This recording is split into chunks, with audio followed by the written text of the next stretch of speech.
Un passo indietro che lascia un'orma sulla storia. Benedetto XVI dalle dimissioni. Non ho più forze, assicura, lo faccio per il bene della Chiesa. Una scelta più unica che rara, non accadeva dal Medioevo che un pontefice abdicasse dal trono di Pietro. Una notizia che immediatamente rimbalza e fa il giro del mondo, a cominciare da Venezia, dove Ratzinger aveva fatto il suo ultimo tour veneto l'8 maggio del 2011. Il patriarca, il cardinal Francesco Moraglia, accoglie la novità con sconcerto, ma la strada della Chiesa, sicura, va oltre a quella del singolo Papa. È una notizia che ha sorpreso tutti e che dice la grandezza di questo Papa.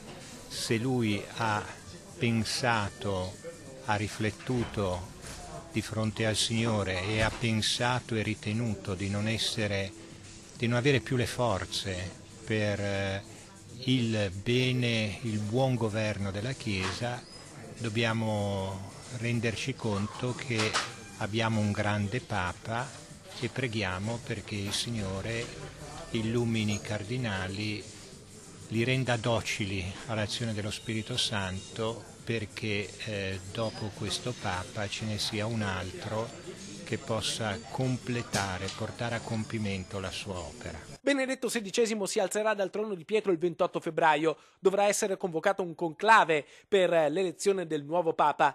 A marzo quindi si avrà un nuovo pontefice, tra i più accreditati l'ex patriarca di Venezia, il cardinale Angelo Scola. Intanto anche dai palazzi della politica arrivano le prime reazioni. Il governatore veneto Luca Zaia accoglie la notizia come un insegnamento. È una notizia che lascia attoniti, ovviamente è una notizia unica anche storicamente dalle informazioni che abbiamo.